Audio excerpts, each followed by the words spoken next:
Welcome to part 2 of the chapter Classification of Elements and Periodic Properties. In the last video, we discussed the various theories or various way of categorization of elements. We studied the Daubernin's law of triads, we understood the Newland's law of octaves, and we also studied the Mendeleev's periodic table and the Mendeleev's periodic law. The last and the currently accepted classification of elements is what we call as the modern periodic table, which was the modern periodic law was formulated by Henry Moseley, and we have the modern periodic table. I told you that it has got 7 periods and 18 vertical groups. The number of the period number represents the number of shells. If I say 7th period, it has 7 shell. There are 7 various energy levels, and the group basically tells you the number of valence electrons. All the elements belonging to a particular group have the same number of valence electrons, and hence they are chemically similar. Let us now continue understanding more about this modern periodic table. Right? So if you are talking about periods, there are 7 periods. The horizontal rows are periods. You have first period, second period, third period, fourth, fifth, sixth and seventh. You can have your periodic table close to you when for your reference when I am trying to explain all of them. Yes. So let us see, period 1 has hydrogen in the first group and helium in the 18th group. It only has 2 elements, and it is also called as the shortest period because this only has 2 elements, hydrogen and helium. If you talk about the second period, it starts with lithium. If you want, atomic number is 1, atomic number is 2. It starts with lithium, atomic number 3, and the last element is neon, that is atomic number 10. Lithium, beryllium, and here you have group 13, boron, carbon, nitrogen, oxygen, fluorine and neon. So there are totally 8 elements, and it is called, these are the short periods. Okay. Now the third period starts with sodium, that is atomic number 11, to argon, atomic number 18. Sodium, magnesium, and then you have aluminium, silicon, phosphorus, sulfur, chlorine and argon. They also have 8 elements, and hence it is also called as the short period. After that, the fourth period starts with potassium, that is atomic number 19, up to krypton, atomic number 36. You don't have to remember these numbers as such, but this is just so that you know. It is the end thing. If you remember, it will be easier for you. Yes, this has 18 elements because 8, the 2 elements here, the 6 in this side, and in between the D filling starts here. The transition element starts here. So you have 8 plus 10, which is 18. And they are called as long periods. Okay, now anyways, I'll map this with the, when we talk about SPT block elements, but for now I think this is fine. Yes, and next, the fifth period starts from rubidium, that is 37 atomic number, up to xenon, 54 atomic number. Just like fourth period, it also has got 18 elements, the 2 here, the 6 here, and the 10 in the transition block. Okay, so it has also got 18, hence it's called as the long period. Alright, so if you talk about group sixth period, it starts with cesium, atomic number 55, up to radon, that is atomic number 86.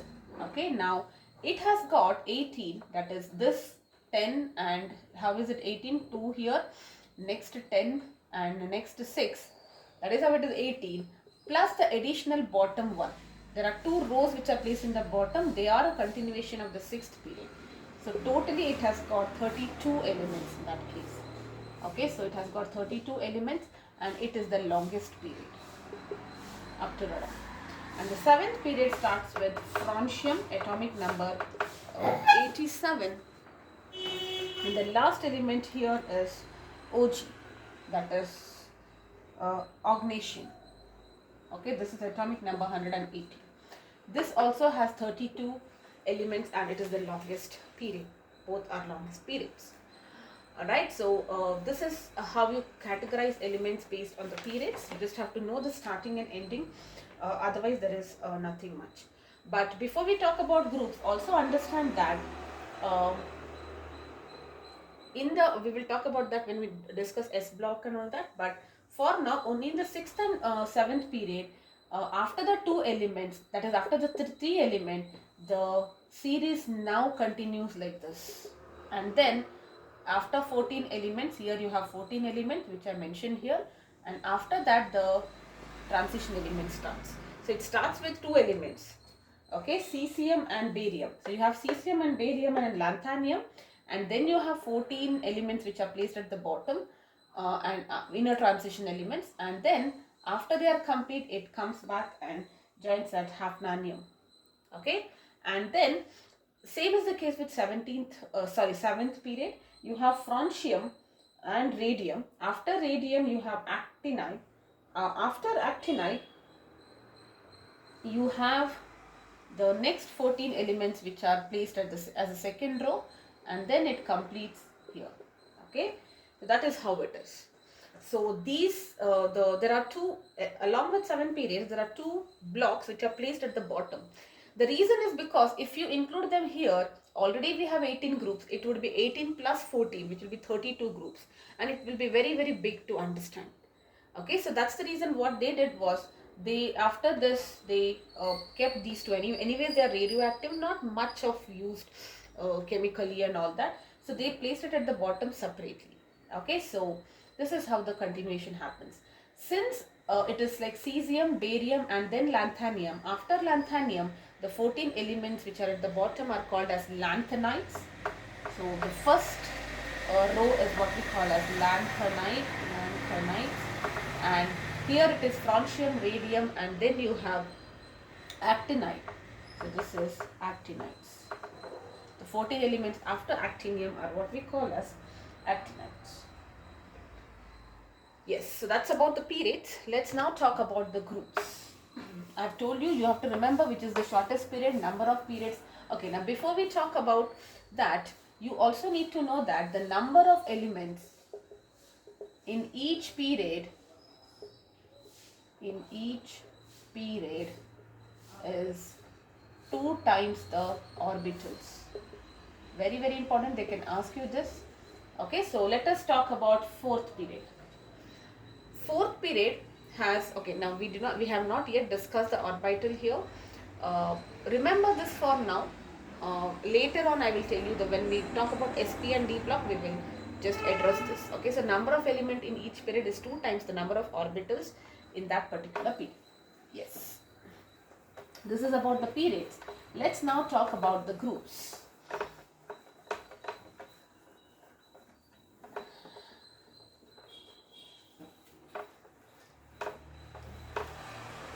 Like I mentioned, there are 18 vertical groups, and elements in the same group, they have the same number of valence electron, and hence they are chemically similar. Okay, yes. Alright, so they are chemically similar. Yes. Now we need to know the groups here, because at least for the 1, 2 and up to 18, if you know, it's fine, because D and the transition and inner transition will be separately discussing next year. Let us talk about the first group, the second group, and then you have third group up to 12th group, which we are not going to discuss now.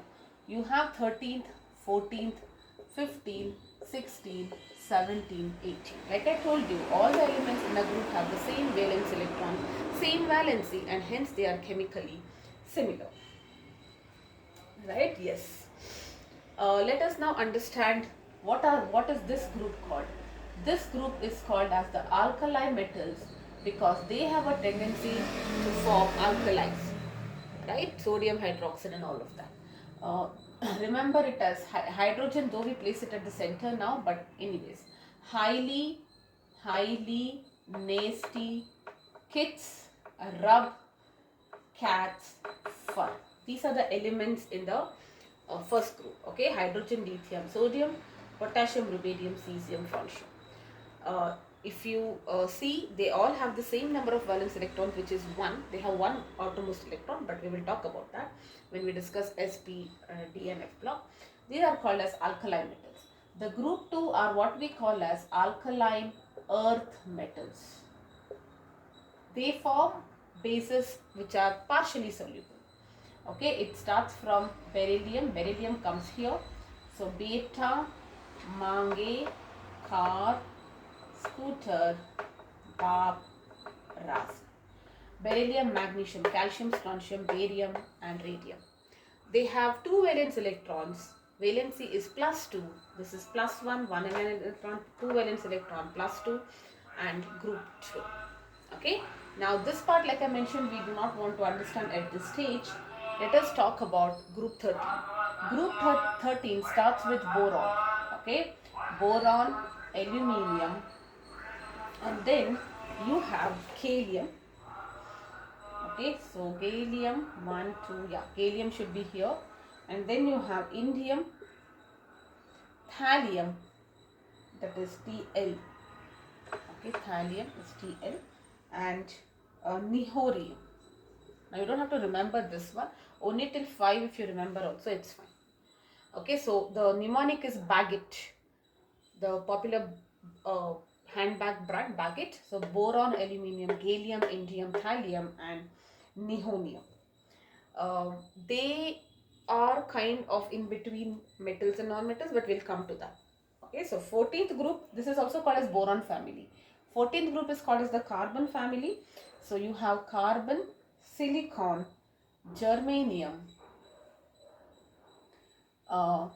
next is tin, that is stanium, Sn, plumbum, lead and flavorium, that is Fl. Now this part, like I said, you don't have to remember. Remember the first 5. Carbon family. So these people have 3 valence electrons. So 3 plus is the valency. 4 valence electron. They have a valency of 4 as well, but they are only form shared what is that, bond, covalent bond. And the mnemonic for this is cute sister gets small problems. Okay, so that's the mnemonic. Let us go to group number 15, which is also called as pnictogens. Pnictogens are basically poisonous gases which harm you. So they are the oxides which form poisonous gases, and it starts with nitrogen, phosphorus, arsenic, antimony and bismuth. You need to remember till here, but if you want this, it will be moscovium, Mc.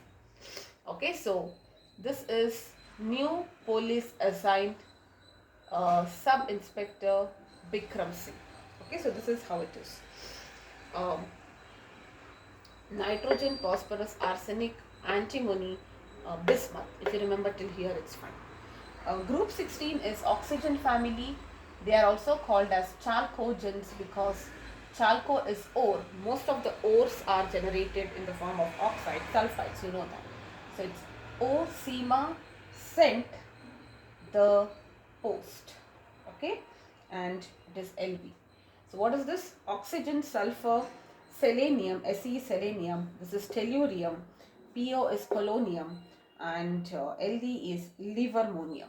Okay, this is these are the chalcogens. Next, group 17 is the halogen family. Halo is salt, so salt generators, fluorine, chlorine, bromine, iodine. I don't think you need any mnemonics. And if you want this, this is acetylene. And the last is Tennessee, which is Ts. You remember the first 5, that's fine. Fluorine, chlorine, bromine, iodine, acetylene and Tennessee, okay, Ts. And the last one is what we call as the zero group elements, or because earlier they were having a 0 position, later we moved it to 18. They are also called as noble gases or inert gases because they do not react. So where hydrogen is there, you have helium, neon, argon, krypton, xenon, radon and orgason. Okay, so these are the elements in the noble gases. Now if you see this boron, silicon, germanium, arsenic, okay, like this I have to put, okay, arsenic, antimony, tellurium and polonium. If you see these elements, they are like a zigzag thing. They are called as non-metals or metalloids. Sorry, semi-metals or metalloids. Okay. So to the left of it, everything are metals. So of course you have the D block also, and these are the non-metals. Okay. Now the seventh period, some elements, the bottom two rows and all of this are radioactive. So when we consider only these elements, non-metals. So the leftmost are the metals. You have 7 metalloids. Remember this now, property wise we'll be discussing in a while, alright. So after we understand the modern periodic table, but only understand the position: boron, silicon, germanium, arsenic, antimony, tellurium, polonium. These are the metalloids because they sometimes can behave as metal, being a good conductor, sometimes they are like non-metals. We can convert them into metals easily, that's what it is. And these are the non-metals. Okay, yes, so that's about the periods and the group we have done in detail. Now we will try to, okay, now before we go into these, this is what we call as S block. I'll just write it here. Okay, this is the reason we are going to study in detail. It can also be broadly divided into 4 regions. One is the S block. This is called as the P block, that is from group 13 to, we do not consider 18 to be a P block though, so 13 to 17. Group 3 to group 12, we consider it as D block elements, which are also called as transition elements, because there is a gradual transition in the properties, like from more reactive to being less reactive. And the bottom 2 rows, which are separately placed, the lanthanides and the actinides, they are called as the F block elements, which are also called as the inner transition elements, because they are inside the, they are like, you know, what do I say, they are masked by the transition elements, right? So that's why they are called as inner transition. So you have 2 columns of S block elements, 6 columns, not if you exclude this, there are 5 columns of the P block elements, there are 10 groups of D block, and there are 14 groups vertical thing, okay, for the F block elements. The S block and the P block are collectively what we call as the representative elements.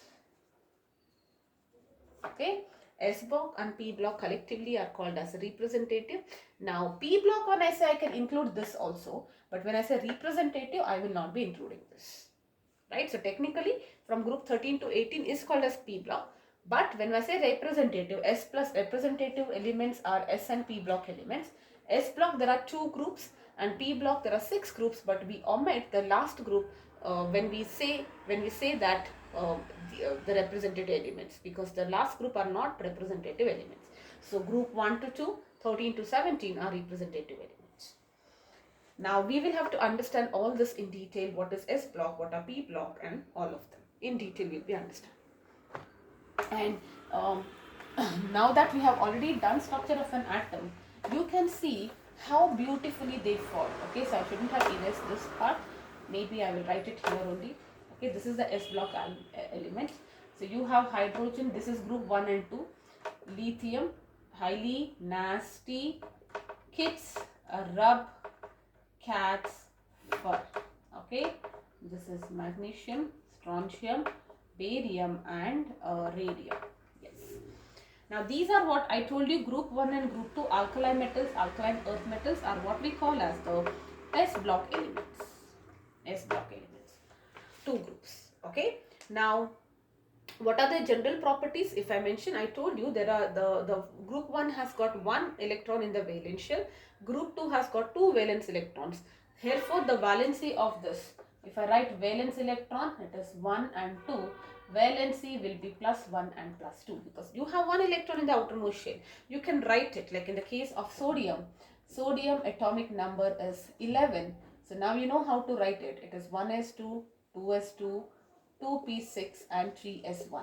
See that it is having 1. Similarly, magnesium is 3s2, which means there are 2 electrons. Correct? Since the electrons are in the outermost s orbital, they are called as S block elements. So how can you write the general configuration? NS1 to 2. If you are talking about this, NS1. If you are talking about this, N1, NS2. What is this N?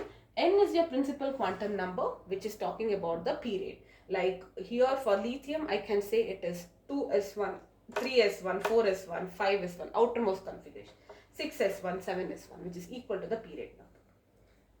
Alright, so they can be divided into alkaline and alkaline metals and alkaline earth metals. General configuration is NS1 to 2.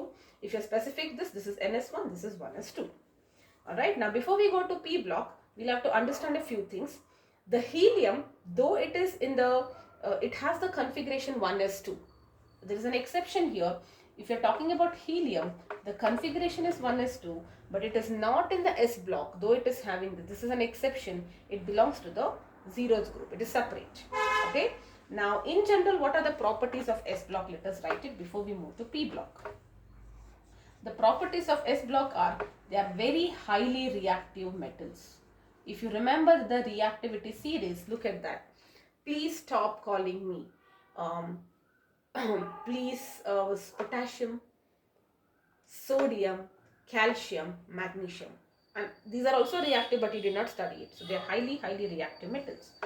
Now they have low ionization energy, but still you do not know what it is, which we will be studying in this chapter. For now, note this. Once we do the chapter, it will be complete. Low and ionization energy. Ionization energy, I'll tell you in one or two sentences, because after the understanding the periodic table and the nomenclature, the next part is about periodic trends, where we'll be discussing this aspect. So the low ionization energy means, ionization energy is the energy required to, which you need to supply to convert it to an ion. That means to remove an outermost electron. Just feel this, there is nucleus at the center and there are various energy levels like shells, correct? Now you have K shell, L shell, M shell. Suppose the outermost electron is in the M shell like this, it is actually bound to the nucleus. They are all, the nucleus is having, there is this electrostatic force of attraction between the nucleus and the electrons because of their opposite charges. And if you want to remove it, the nucleus is not willing to give it as easily, because you know there is a force of attraction between the nucleus and the electron. It is like, you can visualize nucleus to be the parent and the child. The parent will not let go the child easily. And if you have to forcefully remove the child, then you need to supply energy. So that energy which is supplied to remove an electron from an outermost shell and convert an atom to an ion is what we call as the ionization energy. Now they will have low because, think about it, there is one electron and there are two electrons in this case. And they want to easily give that electron because they want to attain stability, correct? So you know that this form, by losing one electron, they form +1 valency like Na plus. Giving two electrons, these form +2 valency. Now they are in a verge of giving that electron. It's like, you know, the parent are telling, we don't want, you can take. Then it is easier, right? You don't have to supply much energy. That's why they have low ionization energy. Anyway, this topic will be discussing in detail. For now, you can please note this point. Okay. They will have the valence electron wise, they have 1 and 2, and valency will be +1 and +2. We also call it in terms of oxidation states. We can also say oxidation states is +1 and +2. There is a little difference which we will study in redox. For now, you don't even know what is oxidation state, but just blindly remember it for now. Okay. Now, their salts are colorless. Salts are colorless. I had told this in your 10th grade that these, it's very easy to identify. No color will be there. No yellow, blue, and a copper and a blue color. They are here. No color. Okay. And they are diamagnetic. Diamagnetic is like they do not show any magnetic property. If you bring them near a magnet, there is no kind of attraction as such. Alright. And they are all ionic in nature except beryllium. Beryllium is showing covalent, but except for that, everything is showing ionic character. And the metallic character is also increasing down the group. The reason why metallic character increases, let me write it here. The metallic character increases down the group. Because metallic character is how easy it is to lose an electron. The size is increasing. This is having 1 shell, 2 shell, 3 shell, 4 shell. The size is increasing. In the case of cesium, it's very easy to remove that outermost electron because it's very far from the nucleus. So we say metallic character increases down the group, and cesium is the most metallic element. It has a greater tendency to give one electron very easily and convert into a ion. Alright, so that's about the S block elements. Let's now talk about the P block elements. So what will be the general configuration? So I will just complete this. This is lead, antimony, bismuth, polonium. Okay, this is all you need to know. This part is fine. So P block, the outermost electron, you talk about any one of them, the outermost, they would have filled their S electrons, and the outermost electron would have entered the P orbital. Okay, so group 13 to 18 is what we call as the P block, this whole thing. There are 6 groups, and the 8 electrons enter the outermost P orbital. So look at that. If you're talking about phosphorus, it is 15. So you will write 1s2, 2s2, 2p6, 3s2, 3p5. Correct? 15 it is. 2p, 3p3. Yes, for phosphorus. Correct? So you see that the electron, they would have completed the s orbital and p orbital. That means if I talk about this tin, what will be the outermost configuration? It is belonging to 5th period. Tin is in the 5th period. So 5s2, 5p2 it will be, because this is np1, np2, np3, np4, np5 and np6. Okay, so it is very easy now, right? Outermost configuration here will be, since it's belonging to 5th one, 5s2, 5p2. If you are talking about bromine, for that matter, bromine is in 4th period, so 4s2 and 4p5 outermost, correct? Because this is p5 and this is 4th period. So S, after filling S only P will come, so because it's in the increasing order.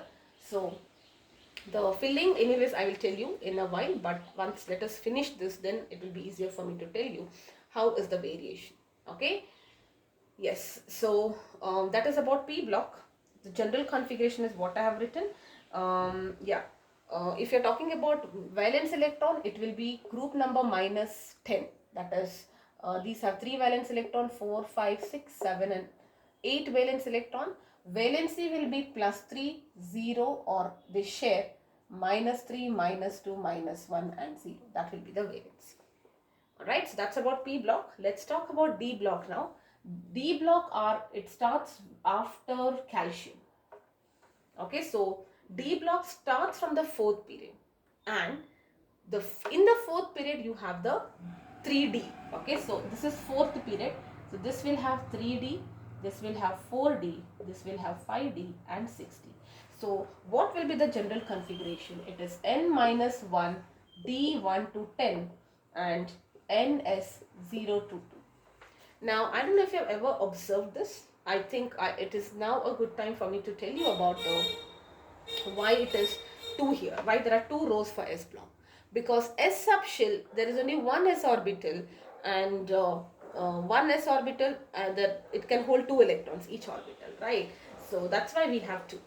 If you are talking about P block elements, the reason why they are called P block, because the electron enters the outermost P orbital, and you know there are 3 P orbitals, 2px, 2py, 2pz, I mean in general px, py and pz, right? So since there are 3 orbitals, each can hold 2 electrons, together there are 6. That's the reason. Okay, if you think it's like this, the outermost electron here enters sodium, the outermost electron enters, in the case of magnesium, enters the 3s orbital again. So the outermost electron enters in the 3s, here also it is 3s because it can hold more. The outermost electron, let us say after 3s, it enters 3p. This will also enter 3p. So 3p1, 3p2. This will enter py, let us say. So 3p2, 3p1, 3p2, 3p3. This is 3p4, 5 and 6. That's the reason. Because 3 orbitals, you can have 6 electrons in the p orbit. So here, D, if you remember, there are 5 orbitals. Each can hold 2. So it will have 10 groups, correct? Because you can have all the way from 1 to 10. Why did I write n? This is very important. Write the general configuration of all of them. You should know whatever I've written here. Why is it n-1? Because 3D is not in the 3rd period. It is in the 4th period. And the reason is because, if you remember in atomic structure, 4s is having a lower energy than 3D. So 4s calcium, potassium, calcium gets filled, 4s2 here, and then you have 3d. So the 3d 10 elements get filled. This is a general configuration. Okay. This shell is also called as the penultimate shell. This is what the last shell is what we call as the valence shell or the ultimate shell. The shell before the valence shell is called as the penultimate shell. Alright, so there are 10 groups here, and within the group they are all chemically similar. Alright, so yes, now you have actually 4 series, but we say there are 3 series. This is called as the 3D series. There are 10 elements, right from scandium to zinc. This we had studied, atomic number 21 to 30. Similarly, there is 4D series and 5D series. Alright, so let us just write the starting. This is from scandium to zinc. This is from yttrium to, for your information, you don't have to remember, this is cadmium, atomic number 48. And here you have lanthanide, and then you have the last one here will be mercury, Hg. Alright, so this is the flow. 6D also, if you want, it is actinide to copper-nicum. Actinide to copper-nicum, which is Cn. But we are only going to study the 3D, 4D and 5D series next year. Alright, so the outermost electron enters the d orbital.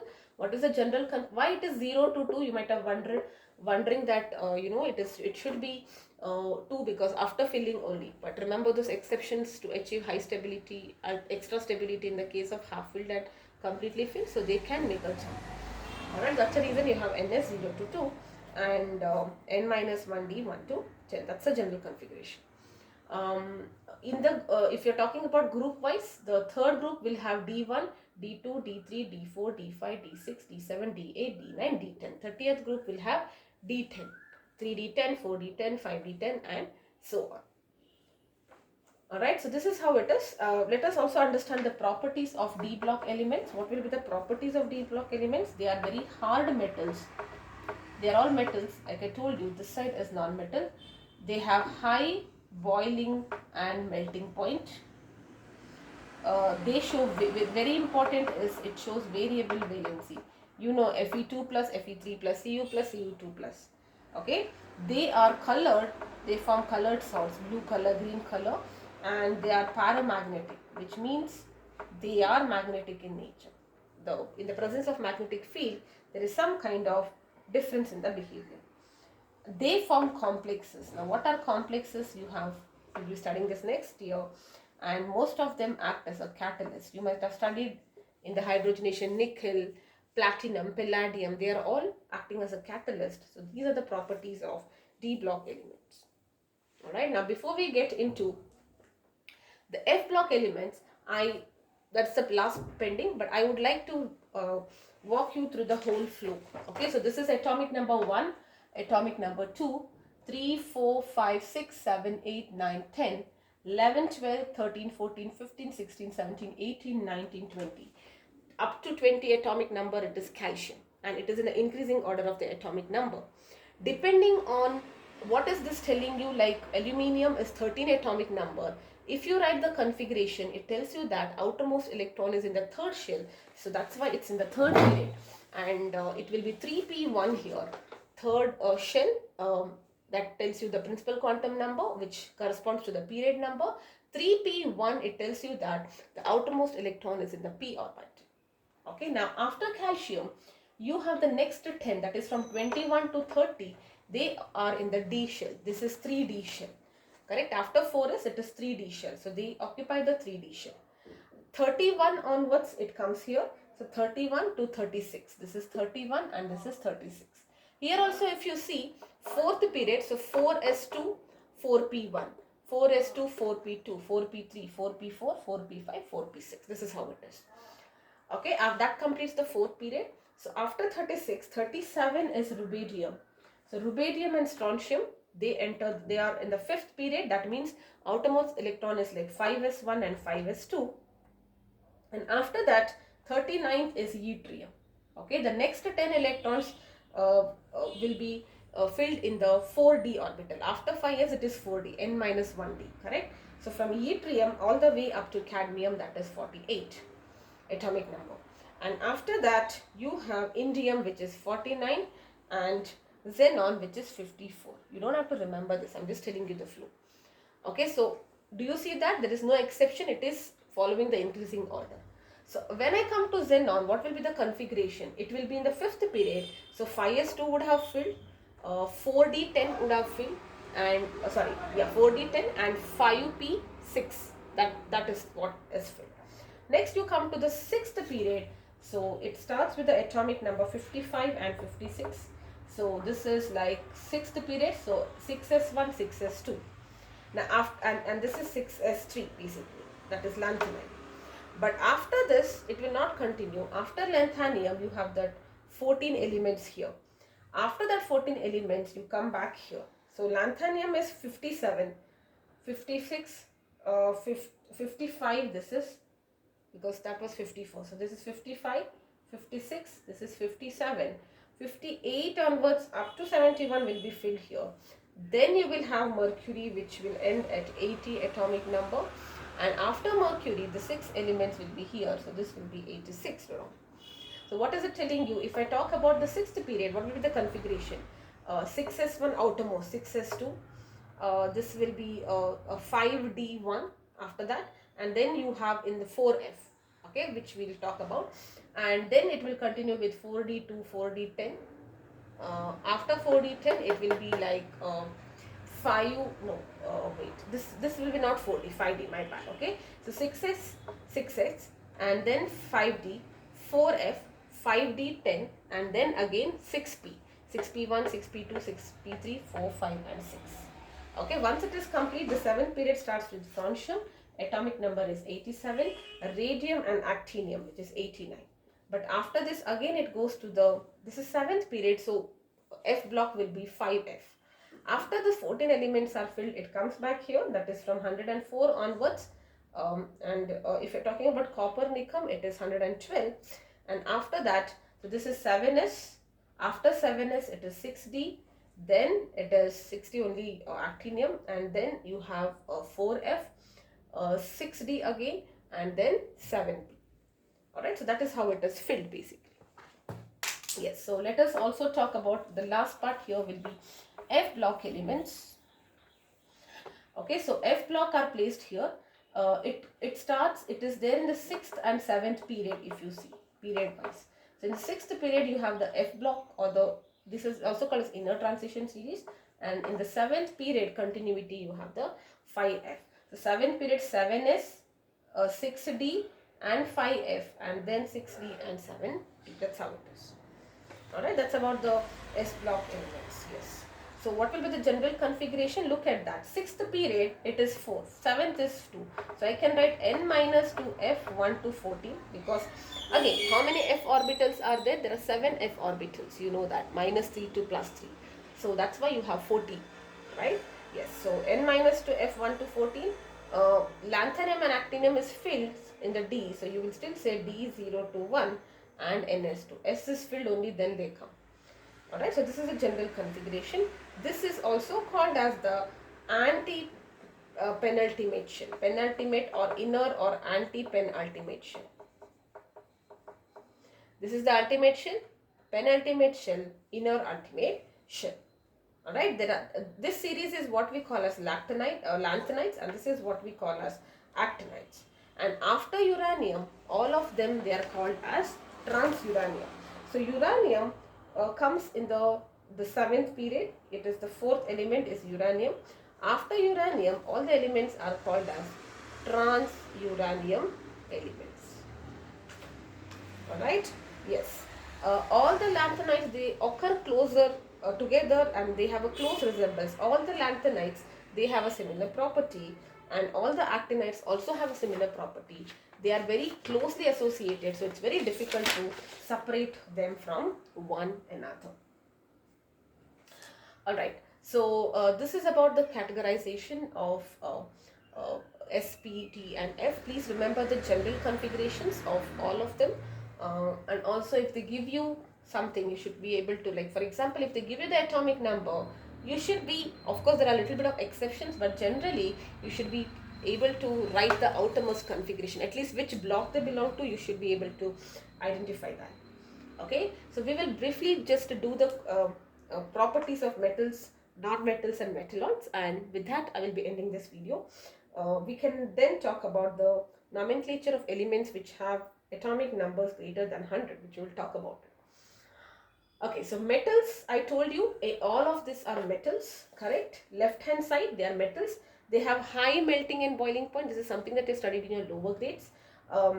Exception is mercury. Mercury is the only liquid metal. You know this, I'm not writing it. So mercury is the only liquid metal. Okay, so if we're talking about metals, high melting point and boiling point. They are generally in solid states. In the liquid state, it is only mercury. There are only two elements which are in the liquid state. One is a metal, mercury, and one more is bromine, which is a non-metal. But anyways, we'll talk about that. However, cesium and francium, they also have very low melting points. Okay, so low melting point exception. They are good conductors of electricity, heat and electricity. The reason is because they have a lot of free electrons. They are malleable and ductile. Malleable is they can be stretched into thin sheets. Ductile is they can be stretched into thin wires. Okay. If you are talking about the properties of non-metals, just the opposite. Right side are non-metals. They are either solids or gases at room temperature. Liquid, it is only bromine. Bad conductors of electricity except graphite, which is an allotrope of carbon. Metals are hard and sonorous also except sodium, which is very soft. Non-metals have all textures. They are generally colored. They are not malleable and ductile. And if you are talking about the semi-metals, they fall in between, and that's why they are called as metalloids. Now, if you go to the left side, they are all electropositive, and right side they are all electronegative. So if you are talking about here also, that these are all more electropositive, and these are all less electropositive. So less electropositive metals like beryllium, zinc, aluminium, tin, lead, they all can react with both acids and base to liberate hydrogen, and they form amphoteric oxides, both bases. So you had studied amphoteric. They can react with both acid and a base. If it is reacting with an acid, it behaves as a base, basic oxide. If it is with the base, they behave as an acid. So you had studied only aluminium and zinc. We have a few more, lead and beryllium. So beryllium, aluminium, zinc, tin and lead. These are the 5 amphoteric. So these two you probably knew, these three. Just add beryllium and lead to it. They are amphoteric in nature. So prediction of period, group and block of an element. So if I know the element, it is easy to calculate. I just have to know its atomic number, write the configuration. The outermost configuration will give you the number of period, or the principal quantum number in the valence shell. The type of orbital tells you the group and also the kind of block, correct? Number of valence electrons will give you the group. Only thing is, for S block, it is same. For D block, the group number, once you calculate the number of valence electron, you need to add 10 to it. For the for the D block, the group number is equal to the number of electrons in the S plus D orbitals. Like for example, if I say D1, okay, that is scandium.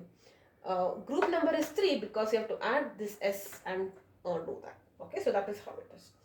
Next video will be doing about the nomenclature of elements greater than 100, following with the periodic traits.